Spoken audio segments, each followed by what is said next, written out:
Three, two, one, let's go live.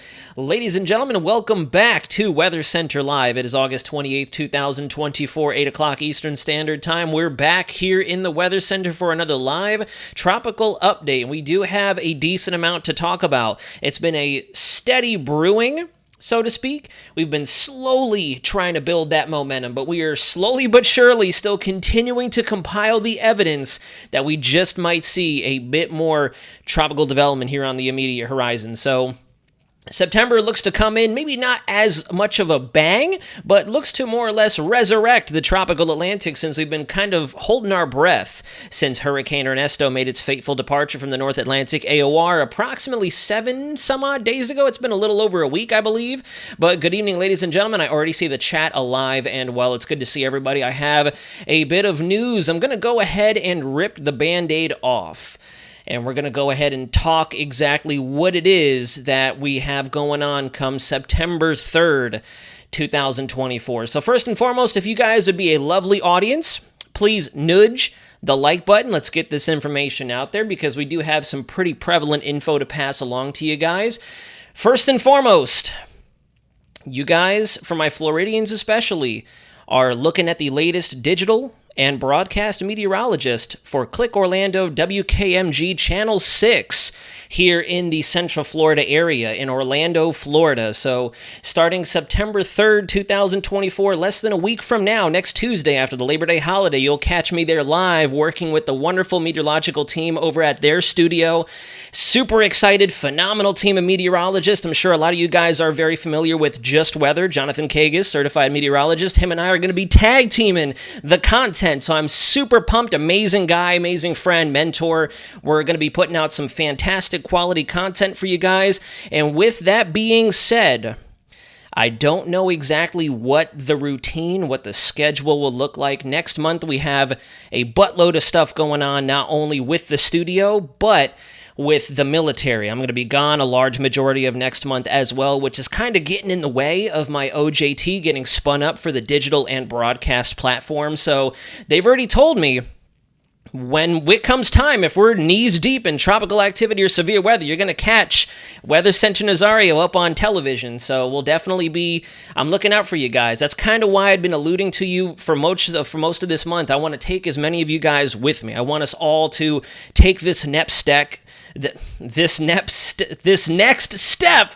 Whoa, blooper, take 2. I want to take this next step with all of you guys because if it weren't for you all, we wouldn't have a community. You guys are the blood, the lifeline, the essence of this channel. You guys are essentially what helped make this happen. It was your trust, your confidence with entrusting me with your weather coverage, with your weather forecasting that allowed the folks who gave me this wonderful opportunity, this blessing, to determine this is probably our best candidate to take on to our weather team and promote across the state of Florida. And obviously, we're going to make sure to continue to broadcast for everybody out there, for the Caribbean, the Bahamas, Central America, the rest of the United States, and wherever it is that you may reside. So we're definitely going to be cranking out some beautiful stuff. If you caught my live stream earlier today on Instagram when I ripped the Band-Aid off, made the announcement, let's just put it this way. Everything that I was unable to do here on the Weather Center with you guys due to scheduling, finances, just time, other, obligations.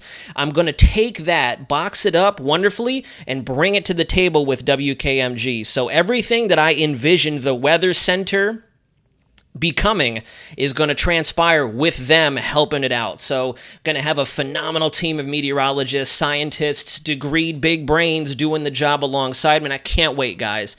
I can't wait.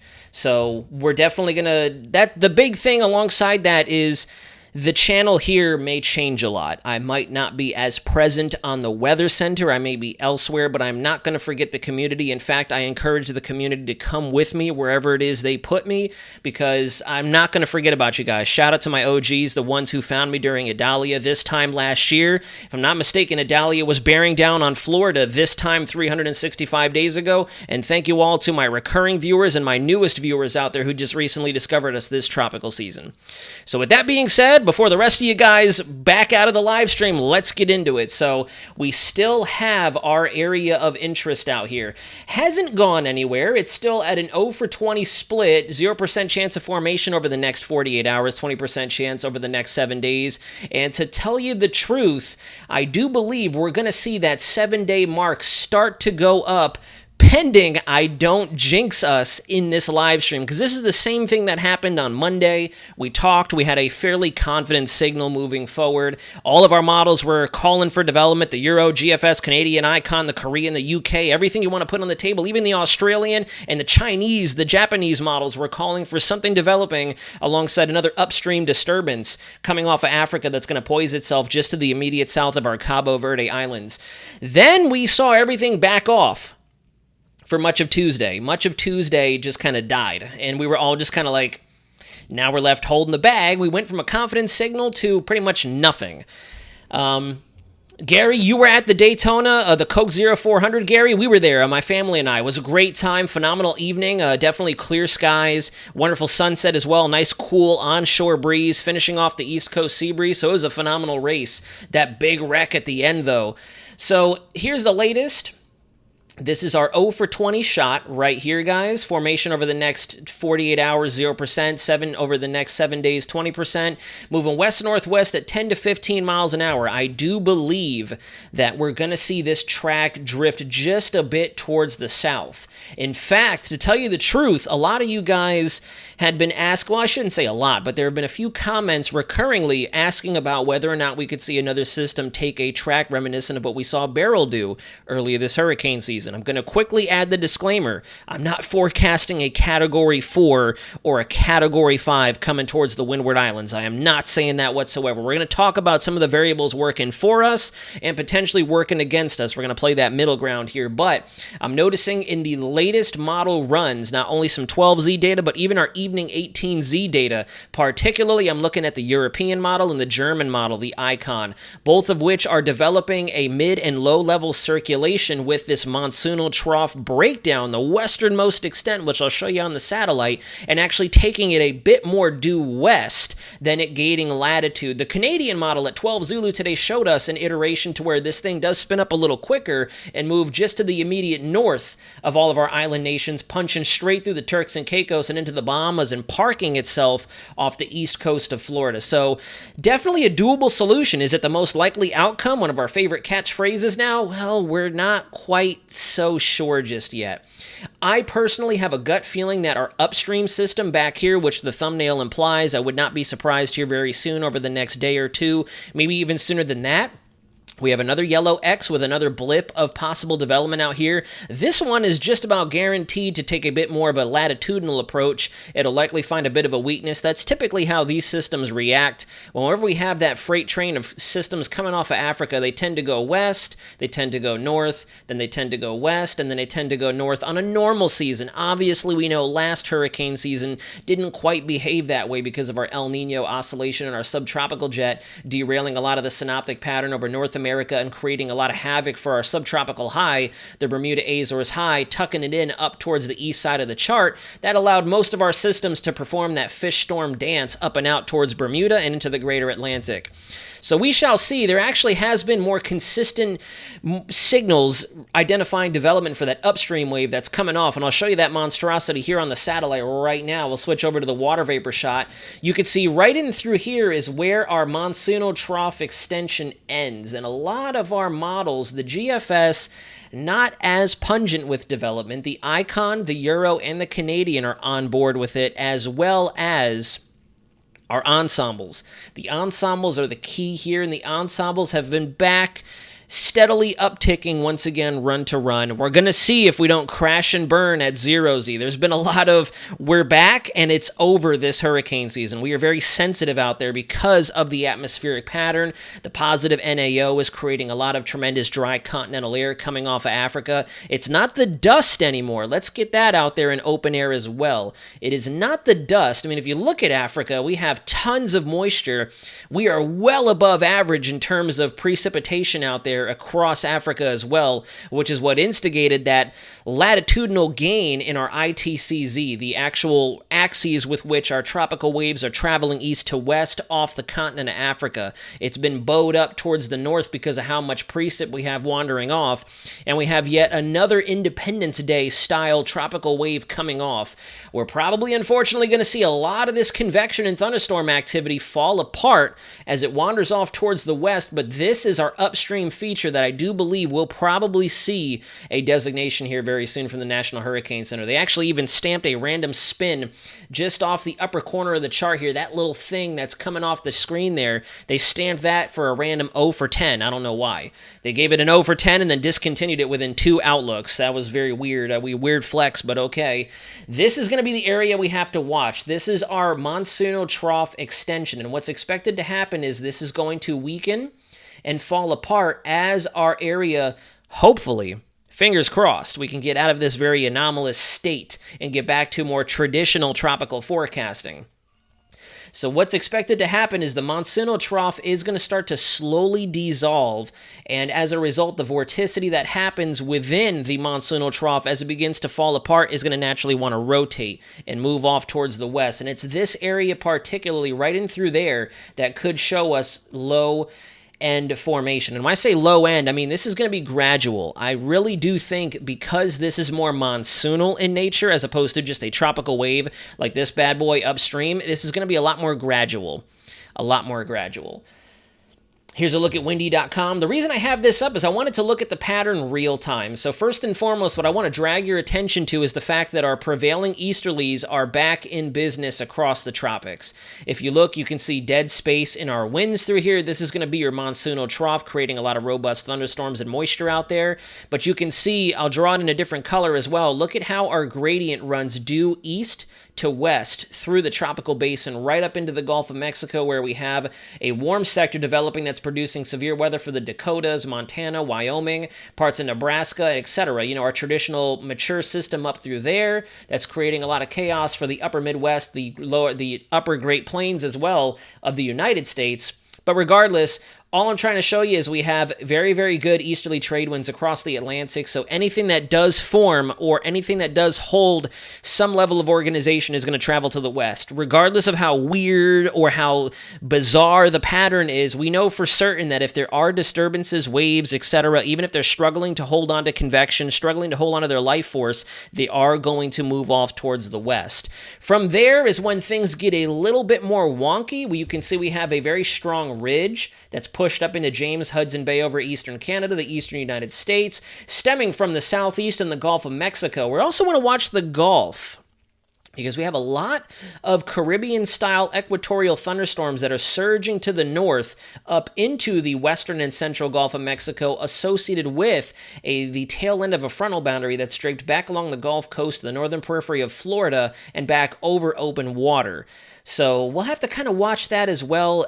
Maybe they'll designate a little something something, because there is an area of low pressure that does try to form up in this quadrant of the Gulf of Mexico.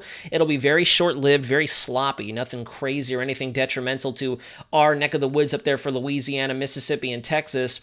Although the rain amounts will probably be going up fairly heftily. That's one thing we do want to watch for, is the heavy rain totals accumulating up there. But we'll have to wait and see. Also keeping an eye on that. But our main areas of concern, interest, investigation, however you want to describe it, are going to be here, coming right off the Senegal coast, and then this area right in through here. It's nothing too organized just yet. Can't see much in the mid-levels, just a little bit of cyclonic curvature, but that is forecast to start to change over the next few days. If we switch on over to our, this is not supposed to be here. Well, I guess we can leave it here. What I'm showing you guys here is the 850 millibar control European ensemble, the control outlook from the European at 12 Zulu, our afternoon update, just showing you the prevailing steering current out there. And if you go to the first 3 days of the loop, you can see our two features, One here, like I said, that monsoonal trough breakdown starting to develop a little bit more cyclonic spin, and then that big ol' Independence Day style, I love to coin them as, coming off of the African coast, moving just to the south of the Cabo Verde Islands. These are our two areas I do think that are going to get the yellow designation. We already have one, obviously. We're just waiting for that secondary system just upstream. We'll have to take a look at what's going on at National Hurricane Center after this. We might have one now, just like we saw yesterday, or no, not yesterday, excuse me, Monday. We could possibly see it as late as tomorrow. We'll have to wait and see. But then what's very interesting, and this has been trending for a little bit, you can see we go to about the 5-day mark, and we have two features on the game board. We have one there. This is more tropical in nature. You can kind of see the difference here as well between our monsoonal piece of energy, if you will, off the ITCZ, and our actual bona fide tropical wave that may try to do something out there. Notice that this circulation is a lot more symmetrical. This circulation has a more clear, cut and dried north, south, east, west quadrant or orientation to it, whereas this one looks like a very weird, elongated area of cyclonic curvature with enhanced winds in the mid-levels. Another piece of the puzzle I'll go ahead and highlight here as well is if you look, we still have our easterly flow across much of the Atlantic basin, the Caribbean, up through the Bahamas, and into the Gulf of Mexico. That is pivotal for what happens next. As you continue through the loop, we have two features still on the board. There's one here and one there with a very weird kinking in our wind pattern just up, or just downstream, I should say, over the Gulf of Mexico and the southeast United States. But also pay close attention to this anticyclone here and this anticyclone, this very robust subtropical ridge up over the Azores. So as a result, we've got a couple of different mechanisms that the European ensembles have been highlighting for the last several days.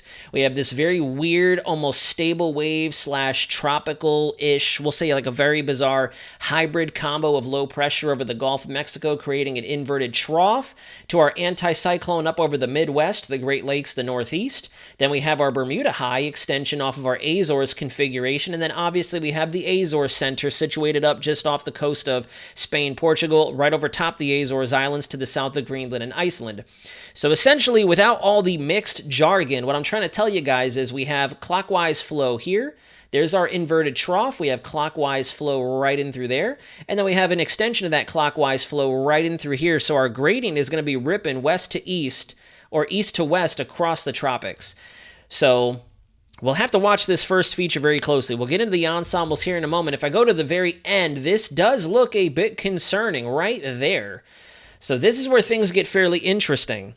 You can see here we have our system out there generating some good Atlantic fish storm style ace for us hurricane seasonal forecasters, helping to bolster the numbers just a little bit after the delays we've seen between Beryl, Debbie, Ernesto. But then take a look out there in the Gulf of Mexico, and this has been there for a couple of model runs now. If I go back to 12Z yesterday, you can see not as strong, but still there. You go back to 12Z on the 26th, still there. You go towards the very back end of the run in a different position, but it is still out there, coming in right up the east coast of Florida, as a matter of fact, right there for my folks out there saying Brevard County and the east coast of Florida is safe. Well, for the time being, and I'm not trying to scare anybody or create any sort of concern or issue or panic, but we're in the bullseye if this does develop. If this does develop, we're slowly going back and forth. We're playing that teeter-tottering game of will it develop? Will it not? We have very anomalous and bizarre conditions out there for the main development region of the Atlantic. So it's a tough forecast. It's very tricky. And I know I've said that a number of times this hurricane season. So before you come at me in the comments, you're wrong. Just understand, I would implore you, it would behoove you to try to write a forecast for this as well without just going no or yes, because this is an extremely frugal and extremely sensitive configuration. It is very weird.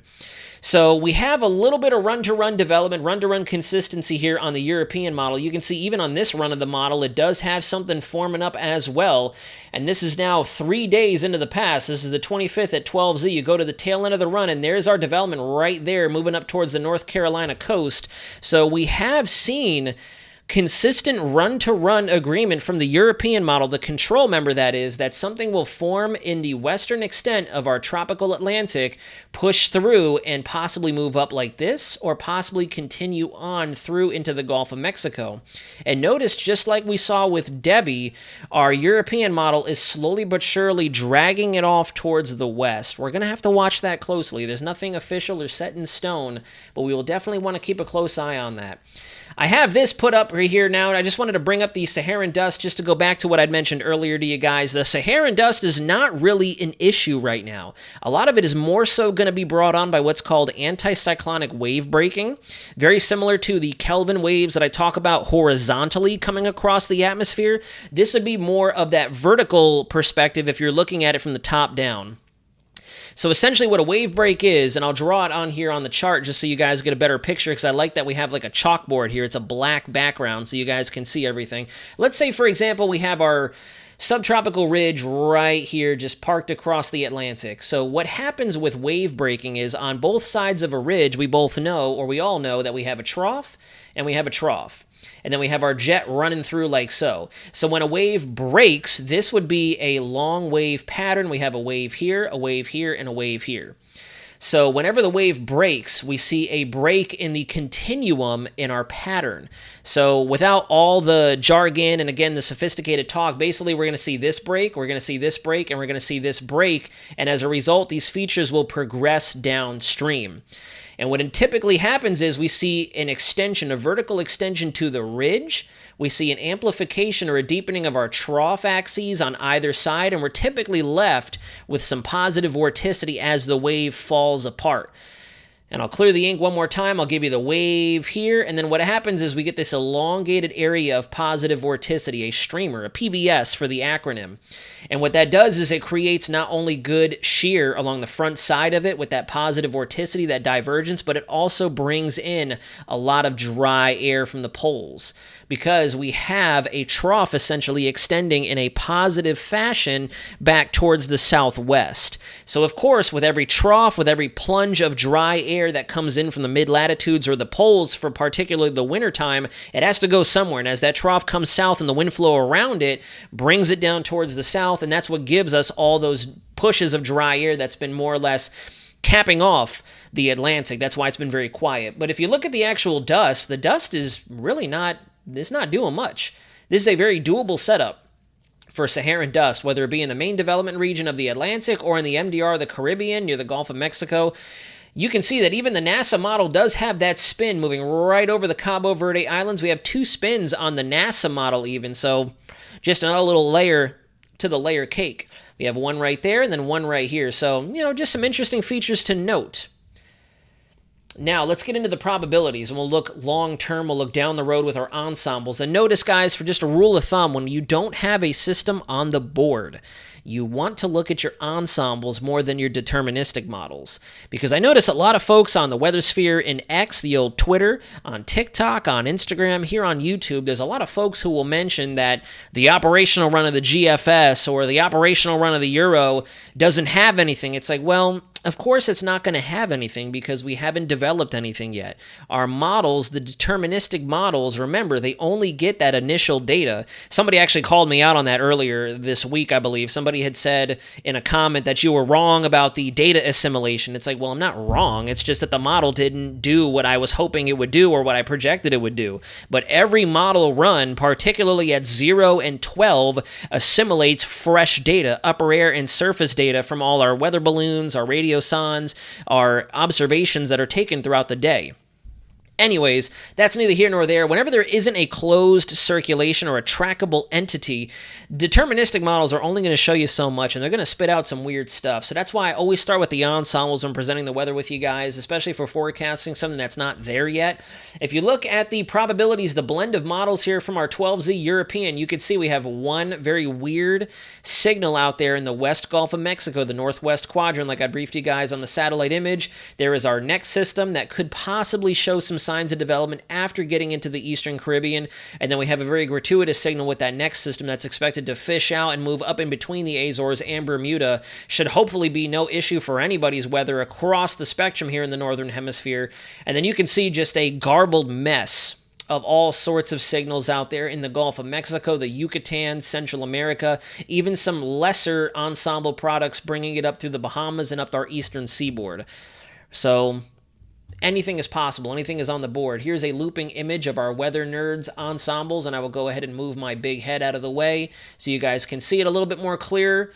I have it looping just so you guys can see the progression of all these features. We do have two trackable entities. The 12Z GEFS ensembles, or the GFS ensembles, looked very noisy. There wasn't anything distinct. There was no prominent signature or two to track. And the reason I have this looping is so you guys can get a sense of when I say, or other meteorologists say, trackable signal.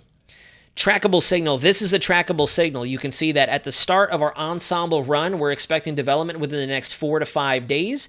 We have our first signal out in through here and our second signal out in through here with maybe, a very tepid look for whatever this thing is that just tries to come together on the tail end of that stationary front that's just sitting across the Gulf coastline, pretty much parallel to the border of the Gulf of Mexico and our Gulf Coast states. So we'll definitely have to wait and see. This is a signal that we definitely want to monitor because as you can see in the pressure values up here, these darker shades of orange, orange-red, this would indicate the presence of high pressure. And the extension of our Bermuda High is going to stick around long enough to allow this weak system to traverse the Caribbean, maybe just to the north of that, and end up in a place that could be potentially impactful for our neck of the woods and the rest of our Caribbean friends. The Caribbean is going to feel it. For sure. The Caribbean is definitely going to feel it, whether it be just in the form of a wave, a disturbance, you name it, just some enhanced rainfall activity as it moves through. But eventually, we're going to have to track this day by day.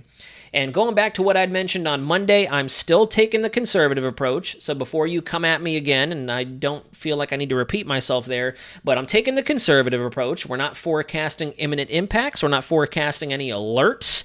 We're not forecasting anything like that. I'm still allowing this to bide its time and come together with a bit more general consensus and agreement as we go over the next 2 to 3 days. Perhaps by the Saturday morning update, if I'm on here for you guys, Saturday's going to be fairly busy, so we'll probably conclude on Friday.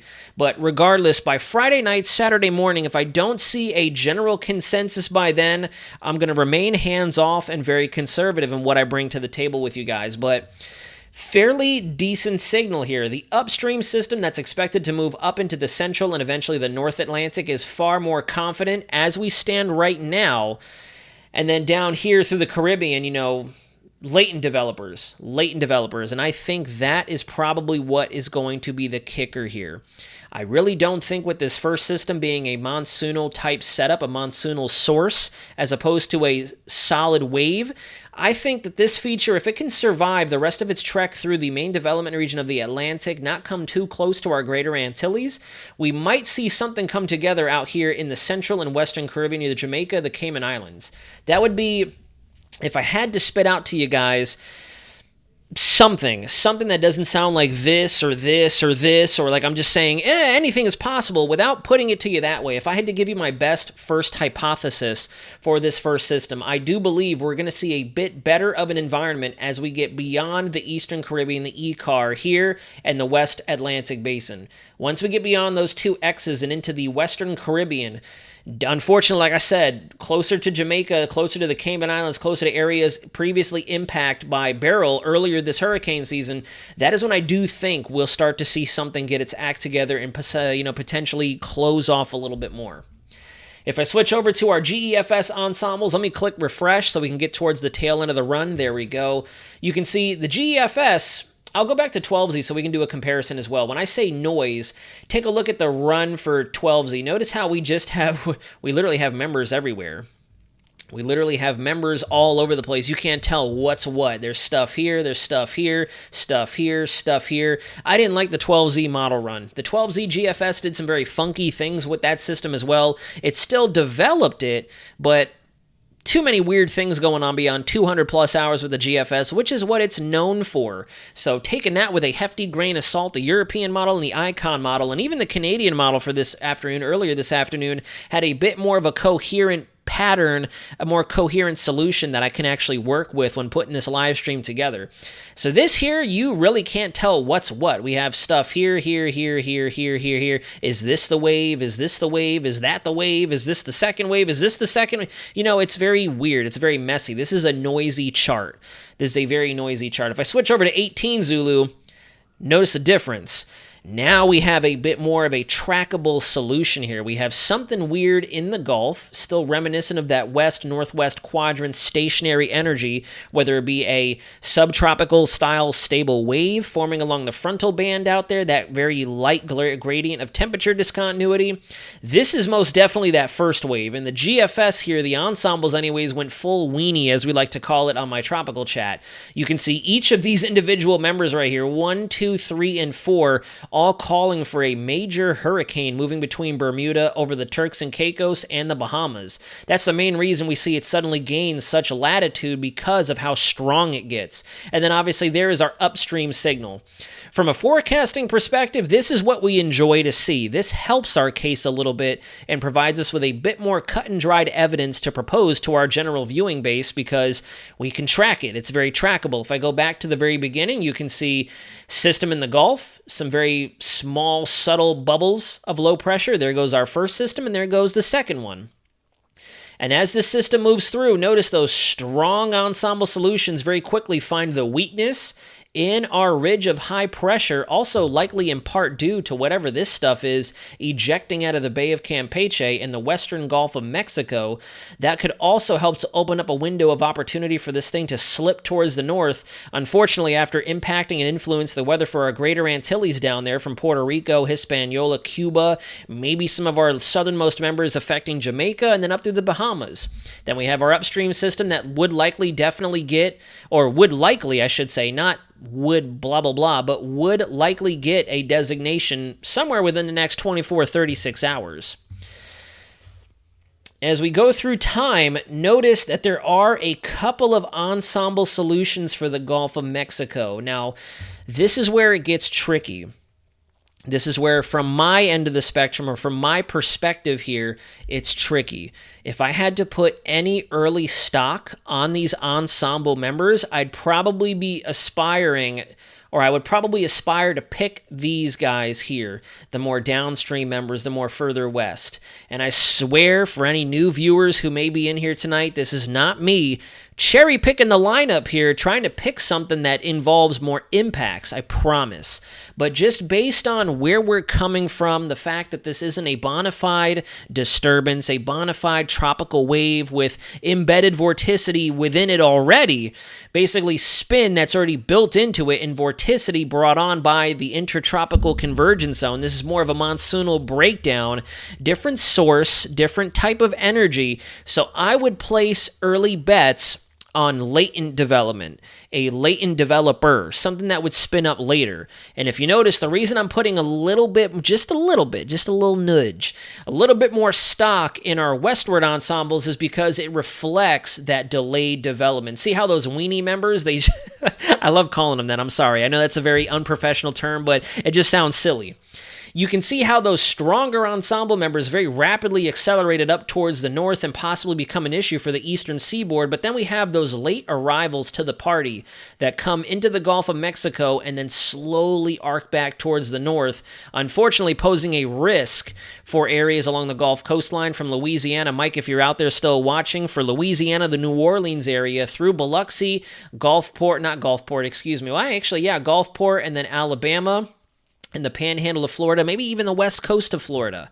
If I switch on over to our two deterministic models here, I'm putting a little bit more faith as well into the European model and the Icon. The Icon has been getting a lot of flack, but the Icon has also proven itself this hurricane season. Before we go into that, I just want to double check and see if our 18 Zulu European ensembles have come in just yet, just so we can get a quick feel for that before I show you the operational European model. Okay, so here we go. It is in, so there we go. two fairly decent trackable signatures, so I don't really know if we're going to lose it this time. We'll have to wait and see. I know when I briefed you guys on Monday evening, we did lose the front end signal. The back end signal, this guy back here, did still look promising. It was the front end signal. If I go back, I believe today's the 28th, so it would be the 27th. If I go to the 27th and I take you through time, notice that that front signal there was very scarce. I mean, we still have a number of members. That's still something worth watching, in my opinion anyways. There are a lot of folks who said that we lost it. I would say that's still worth watching, but between when I briefed you guys on the 26th at 12Z, take a look at that difference. This was the 26th. This is what I showed you guys on our Monday night briefing. This was our afternoon on the 27th, a very massive, I would say, downtrend. I mean, let me rephrase that. Let me get rid of the adjective. A downtrend, a noticeable downtrend. And then we more or less came back again at 12Z today. But notice a lot of those Ensemble members, when you finish the run, they do come into the Gulf. There are a lot of Ensemble members there that do make it into the Gulf. And then we have those strongest members moving up our East Coast.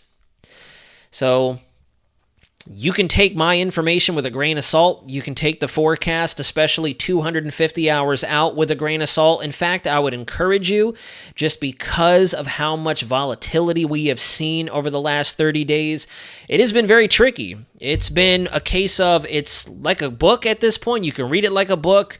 You can see the forecast 1,000 miles away, and then it's as if you threw the book out the window the very next morning. So it's been very tricky out there. So take it with a grain of salt. Don't start worrying, but this is something that I am definitely watching because the European especially does have a number of its Ensemble members. You can see it crystal clear there, guys, coming into the Gulf and putting the west coast of Florida and the Gulf of Mexico coastline at risk for something. And I'm noticing here on 18 Zulu at 6Z, we noticed the initial phases of this upward tick in our ensembles. And even here, compared to 6 Zulu earlier today to 18Z, we've actually seen it move a little bit faster, which means we miss the weakness there, pushing it a little bit further towards the west. We'll have to see exactly what 0Z has in store for us. But notice already we have a couple of additional Ensemble members out there present on the game board at the end of the 104. Actually, yeah, look at that. In comparison to 6Z. 6Z, we had a couple at 144 hours, a nice little noticeable uptrend at 0Z at that same time, 144 hours, not much. If you look at the 18Z run, we're starting to see a bit more of that clustering moving across the Greater Antilles with that upstream signal firing away within the next 6 days. So that's why I do think we're going to have two lemons, two yellow blips on National Hurricane Center's page here very soon. Now, getting into our 18Z deterministic runs, both the German model on the left and the European model on the right. I'll go to the tail end of both of our forecast models here, and you can see we are still slowly. That's the kicker here, folks. Very slowly. So if you see any thumbnails out there or you see any social media posts from your unofficial sources out there saying massive or extreme or explosive, not the case just yet. And even though it may sound like I'm putting a lot of faith into what we're seeing tonight, I'm not. I'm still very much so on the fence here. We could see this collapse when we wake up in the morning or when I do my usual 2, 3 a.m. glance at the models with my very sleepy eyes. I do that almost like a ritual at this point. I'll wake up in the middle of the night and I'll pop open my phone and scroll through real quick and I'll be like, yep, signal's gone. Or maybe it'll be signal's still there. And then back to sleep.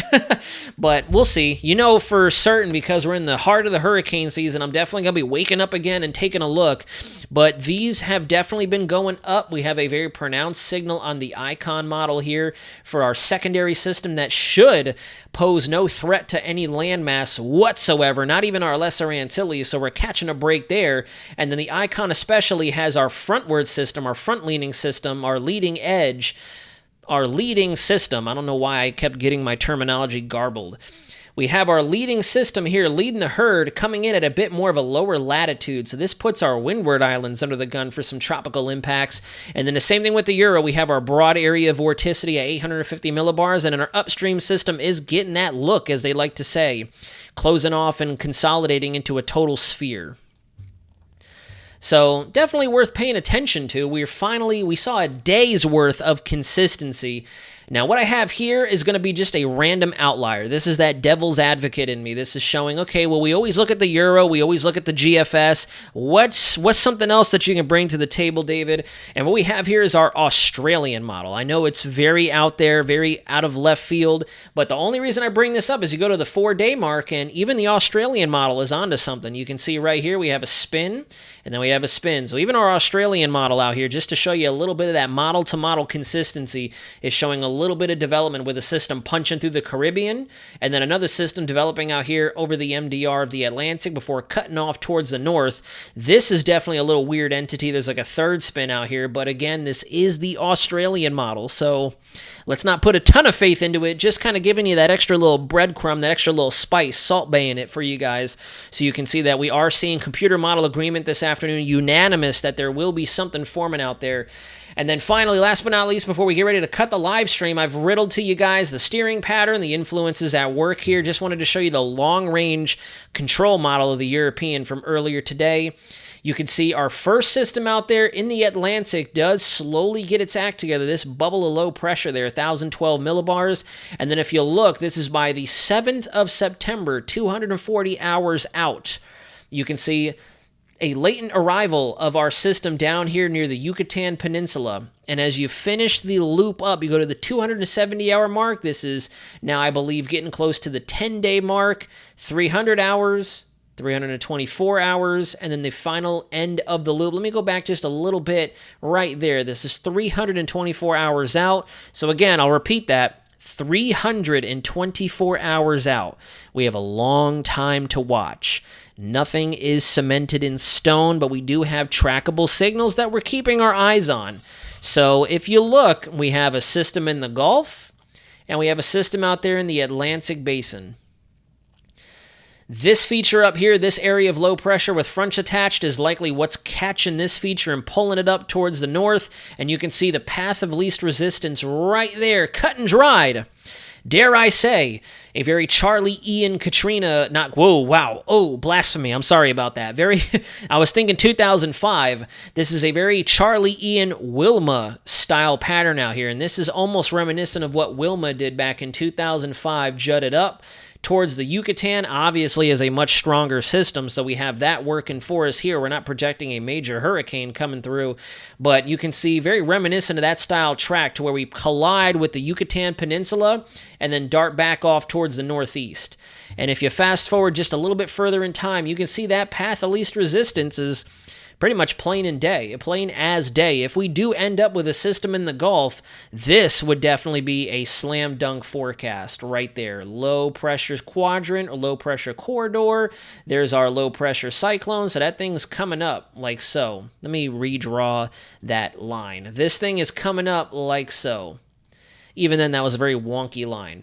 So, key takeaways here. We're watching 2, possibly 3 systems. Nothing is solidified just yet. Nothing at all. But we do have some trends that bear watching, and that's exactly what we're going to do. Again, I'm coming into this very conservative. I'm not getting all excited. I'm not getting all hyped up. We're not going to hype this, but promising signals. Promising signals for sure, and we're just going to keep an eye on it and see if we can finally get a little bit more of that compounding evidence before the wool is ripped out from underneath us again. Mike Murad, good to see you, dude. That's why I had to look up at the chat very quickly because I haven't seen you in the chat in a little bit of while now. Nazari, I'm just now able to get into the live stream, but I went back to the beginning for a few minutes, saw your announcement. Huge congrats, brother. Been here from the beginning and will continue. Thank you very much. Your username is extremely familiar for me here on the channel and over on the Instagram, so I do appreciate that for sure, buddy. And with that being said, guys, we're going to go ahead and start wrapping up the live stream. We have a lot of viewers in here. Let's get those like amounts, or let's get the numbers for the likes up, please, if you would be so kind. Take a split second to drop a like, nudge that like button, and if you're brand new watching for the first time, let's go ahead and click that subscribe button if you wouldn't mind. Again, we're going to be doing some changes here very soon, but I would still appreciate keeping the community alive. That is for certain. So, do I have any questions for you guys? Or any questions from you guys? Oof. It sure does look like the Big Bend is going to get another storm. Daddy Shark, it's too early to say, and to tell you the truth, I'm not so sure. We've definitely, there's a lot of moving pieces in this forecast. And let's say, hypothetically speaking, we do have something develop down here in the Western Caribbean and finally get its act together. This does look a little bit more possible that this would be more of a West Florida hit. This is a trademark pattern. For us native Floridians, we're all here. We're very familiar with that. If we switch on over we stay on the EPS. I'll stay on the EPS so we can look long range, and we'll go go to the tropical Atlantic, we'll go to the 500 millibar height anomaly, and we'll go towards the very tail end of the run so we can match that time. This is a very, very reminiscent pattern for my Floridians who have been around since the 2004 hurricane season. This is a very textbook setup. Anytime we get a storm that's out here in the Caribbean or the Gulf of Mexico, this thing is running and gunning for Florida. Now, again, folks, that's if we have a storm. I'm not saying when the storm is there. That's if we have the storm. If it's there. That's coming in. This is what we saw with Charlie. This is what we saw with Ian. This is what we saw with Wilma. Trough up there over the Great Plains, over the Midwest, the Ohio, Mississippi Valley, as opposed to the East Coast line. That is definitely coming up towards the north, and it'll take a track very similar to that. Anywhere between Fort Myers and Pensacola would be my landfall target. If we have the storm. We still are not confident on the development of this feature. So a lot of time to monitor, a lot of time to take a look at the pattern if it's going to hold. But we shall see.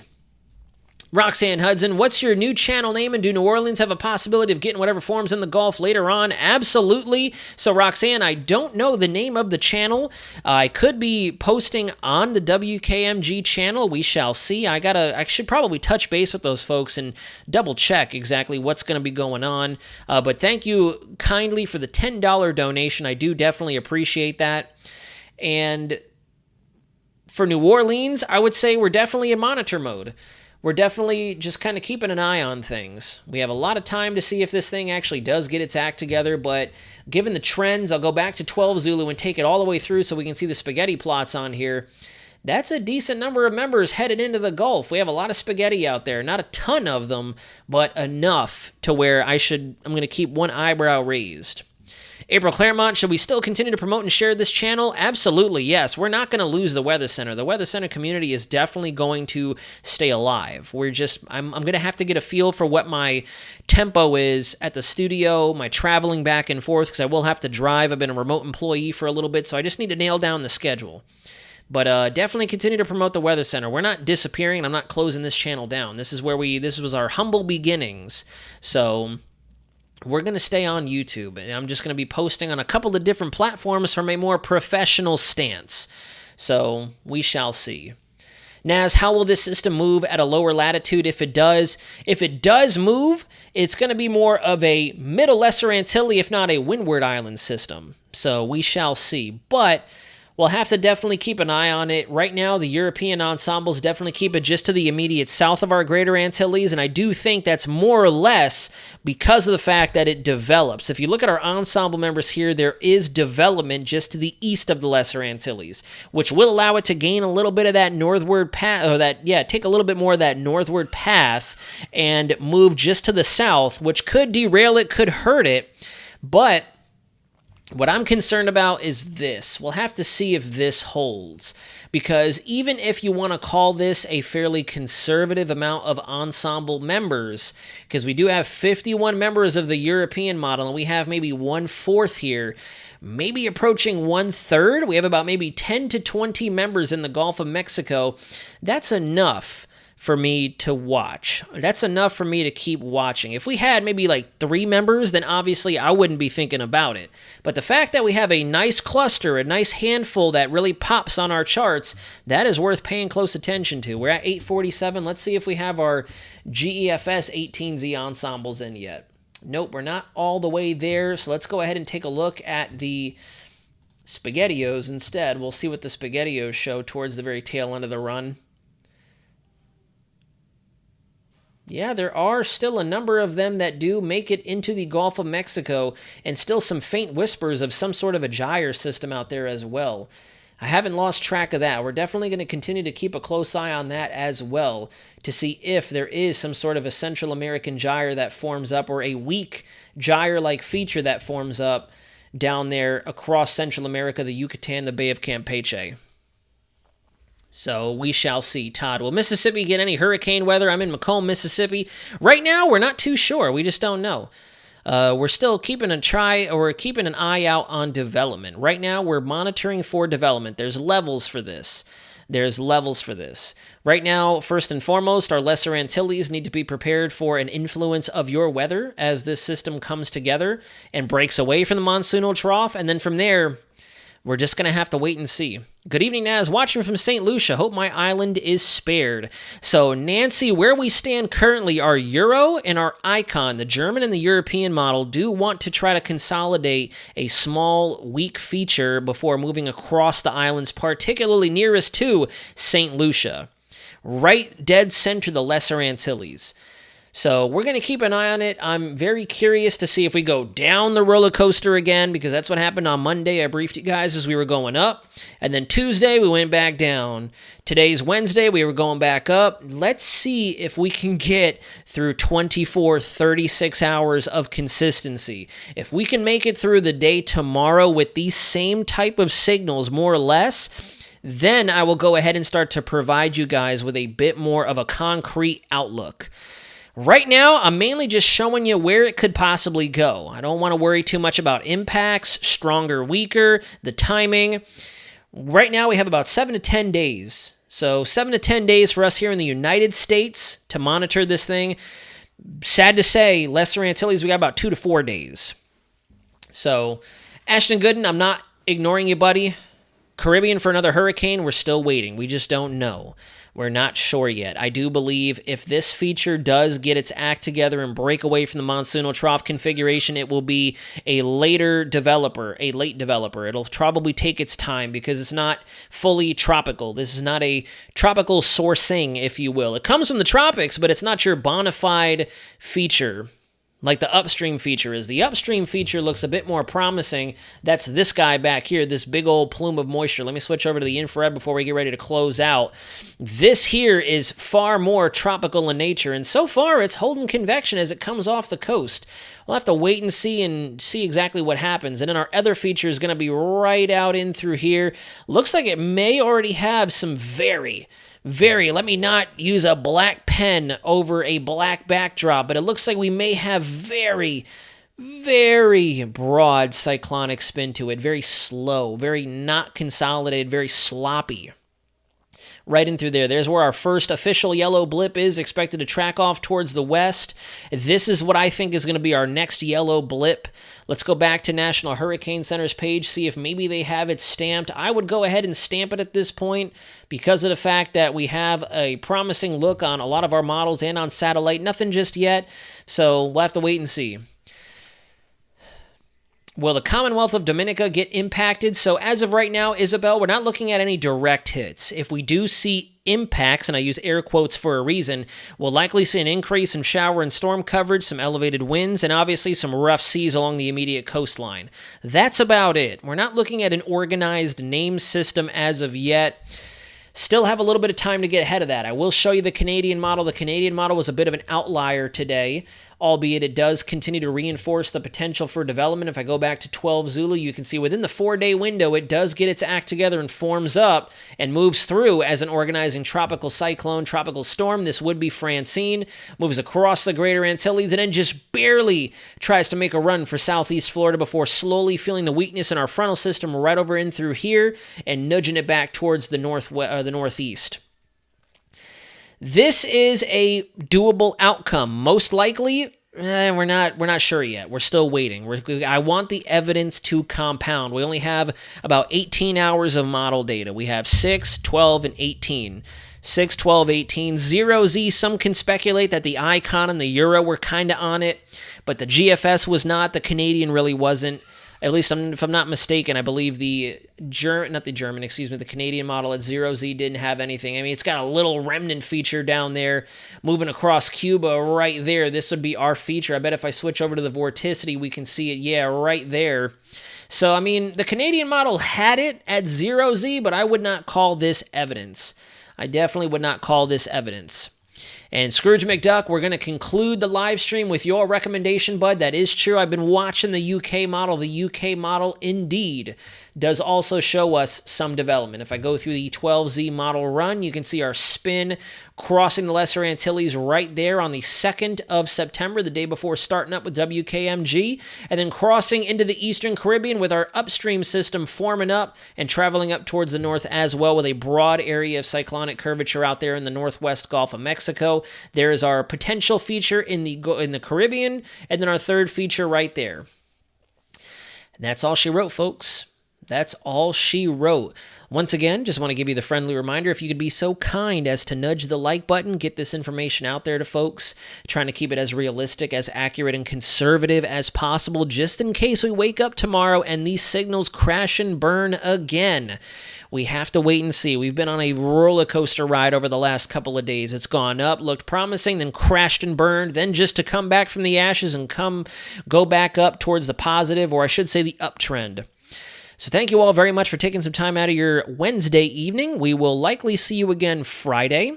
I do appreciate your continued support. Thank you very much once again for the $10 donation earlier in the live stream. It's sincerely appreciated, guys. It always goes right back into this channel, right back to producing the quality content for you guys.